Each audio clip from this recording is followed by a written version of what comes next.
morning, welcome to Wednesday's English lesson.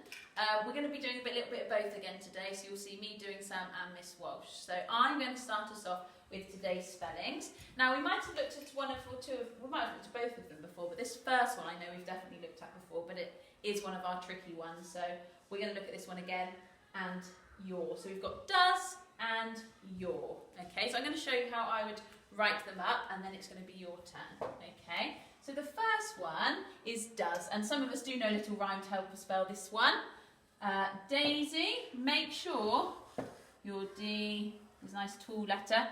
Daisy only eats sweets, and that just helps me to remember how to spell it. Okay, does, so you could do a whole row of does, and then the word your. So making sure our Y comes under the line, the tail, I like to call it, and then O, U, R. And all those letters should be the same height. Okay? Right, there's your spellings today. If you want to pause the video now and have a go at those. Okay? So yesterday then we were doing reading as a reader, and you had to answer your comprehension questions based on our text. Today we're going to move on and we're going to read as a writer. And some of you will go, oh, I love this lesson because there's not a lot of recording for you to do. So I'm going to pin the text, or our story map, or text map, on the board here, and we're going to have a look at the sections of each story, each part of our instructions. So to start with, we've got how to wash a garden gnome. Every set of instructions has a title. So this is our title, and this is the first thing that we need to box up when we're boxing up our text. And then we've got this black section, which is along here. And when we're looking at our stories, we call this section an opening. But because this is non-fiction, we often call this bit an introduction. You could still call it an opening, but this is our intro. So our introduction along here, and we've got our rhetorical questions in there that we've already looked at. And then we've really just got a summary about what's going to happen. So we said, so follow these instructions for how to wash your friendly forthcoming gnome. So it tells you what the instructions are going to be about. And it doesn't matter what set of instructions you look at, every set will have an introduction. So our next part is our red section. And in this section, it's everything you will need. And actually, we can just call that a you will need section. We don't really need to give that an extra title. But the key part of this is we've got this, you will need. Sometimes this can be called a subheading, and it might be in bold or it might be underlined. And we've got this next, it finishes with something like this, and some of you might know the name of this. And this is a colon, and we use a colon to show that something is about to follow. So you will need, colon tells you that more is going to follow what this means. And then all of the things we are going to need have bullet points. We could have had numbers, we could have named them like this, or we could have had ABC, we've looked at this. And sometimes what I like to do when I'm typing, I sometimes use arrows instead.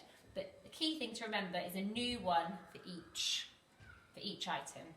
If you were writing it across, you would need to use a comma. So we could have had shampoo, comma, bubble bath, and not used comma waterproofs, and not used bullet points. But in our one, we have used bullet points.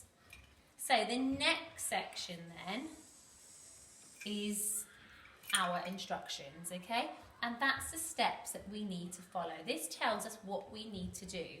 And there are some key features here. Again, could call this a subheading here, and we've got a colon because we know something's going to follow. And we haven't used bullet points this time, we have used numbers. So that's really key because that tells you the order in which you need to follow them in. And these words are really, really important. First, next, then. Did we have first? No, did we have first? Yeah. I thought that. First, next, then, after that. So all of these words, and you can tell you're growing up at home what we call these, and hopefully you all know that they're time conjunctions. So this tells us what we need to do. And our final section is our green section. And in a story, we've chosen like an emerald colour, because in the story we think, in an ending we call it emerald for green to remember it. But in here, it's not really an ending, it's more like a conclusion. So this is our conclusion, or our summary. It's summarising one last thing. Sometimes you might have a top tip or different things, but this is our summary to conclude everything that we have done. And we're just saying pop him back in the garden. So this is a key features of all instructions. And any instruction text you look like will be a little bit like this. So, with your grown-up at home, we would like you to remind your partner, because we wrote this for when we thought you were in school, we would like you to remind your grown-up all the things that you have learnt about creating a good set of instructions. And you could pause it and do it, and Miss Garachi's going to go through what we've come up with. You might come up with more than us, okay? So have a little think about what do you think a good set of instructions includes.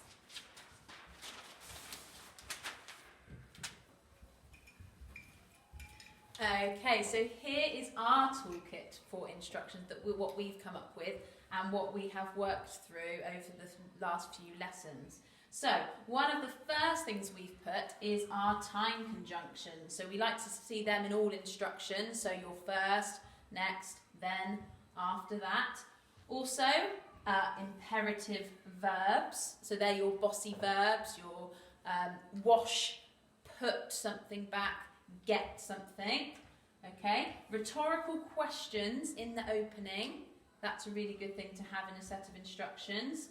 Now, adverbs, we've put only when they are essential. So in ours, we've only actually got a couple. We've got vigorously and quickly, but we don't need lots and lots.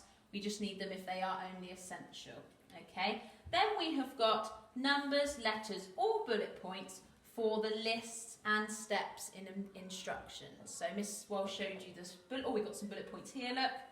And also you could have the numbers down the side or letters. You could also put on here, you might have put subheadings. You might have put a little closing sentence that we've also talked about. Okay, and there is also an every time we write. Now we all look at this when we're in class, and Miss Robbins have written this one together. Okay, and we think about this toolkit every time we write. Okay, so every time I write, I will use, you know all of these already, but it's just a reminder, finger spaces, capital letters for the start of sentences, and when it's names of people or places, okay, full stops at the end of sentences, or it might be other punctuation, depending on what you're writing, and correct letter formation. So we need to think of that every time we write, and that's no different in our instructions, okay? So, the rest of today's lesson then, we're going to have a little bit of a quiz. Well, I'm going to quiz Miss Garachi to see if she can remember what we have taught you in the last 2 weeks. So, some of you might need to pause the video, because you might not be as quick as Miss Garachi is going to be at writing. So, if you need to pause it, pause it. So, your first question in the quiz, on your piece of paper. There we go, I've just done it underneath here today. So the first one is, can you write down 4 examples of time conjunctions? So 4 examples of time conjunctions. Shall I get a new piece?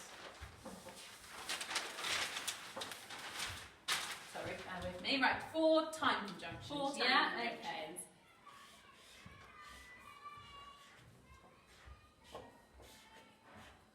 If you're quick at home, you can have a quick flick back over the work that we've done to recap if you have forgotten.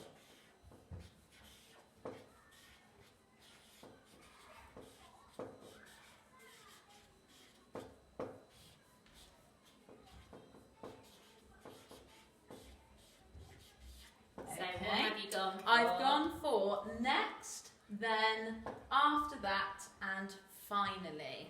Perfect. And we did say that actually, so after that is what we call a time phrase, because it's more than one word. So remember, a time conjunction could be more than one word. It could be a phrase, not just one word. What do you need to remember after each time conjunction if you were going to use it in a sentence? Oh, I would need to have a comma, wouldn't I? So if I was going to carry on my instruction, I would need a So we're going to be looking for that in your writing as well.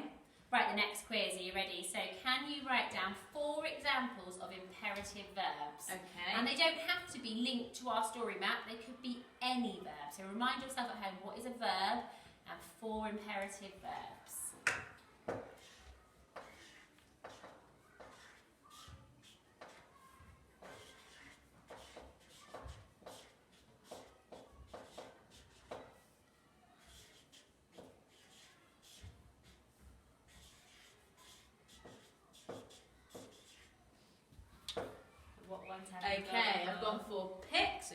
coming up.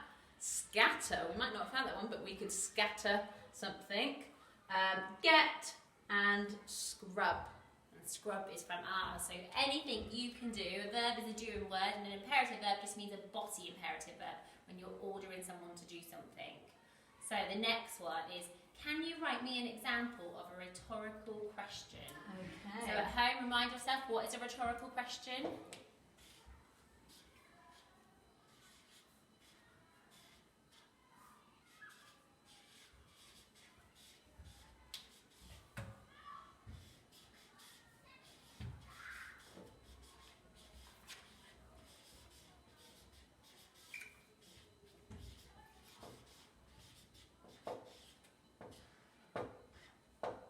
And what is your question? My question is it really Wednesday today?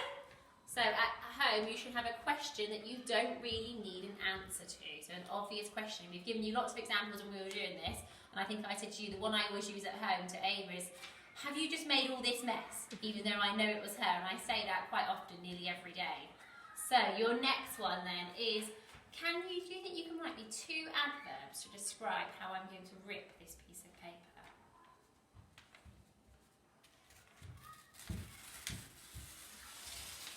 Okay. So 2 adverbs. 2 adverbs. How did I rip the piece of paper?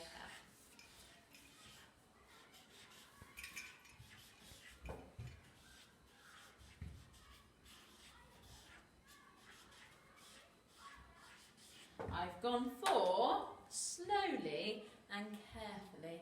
Miss Well Welsh. done. And remember, we said that lots of the adverbs we use end in an ly. And you can see both of those end in ly. So we could give an instruction, rip the paper slowly, or rip the paper carefully, or we could use both, rip the paper slowly and carefully. Right, the last one then. Okay. And the last one is, can you write me a list of things that you would need for cleaning your teeth? Right, okay. And we've looked at this as part of our cold write and in our instructions. Can Miss Garachi remember what she needs?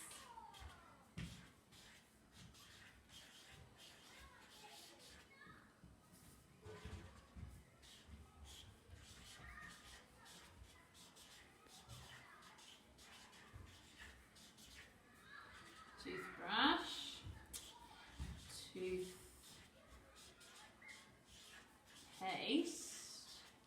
and water, I think.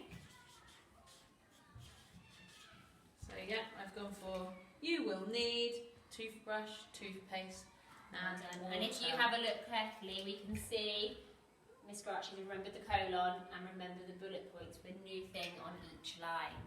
Right, hopefully at home that you've managed to do all of those things as well. Tomorrow we're going to be moving on to planning our instructions to write our own set. So that is it for today. Enjoy the rest of your day.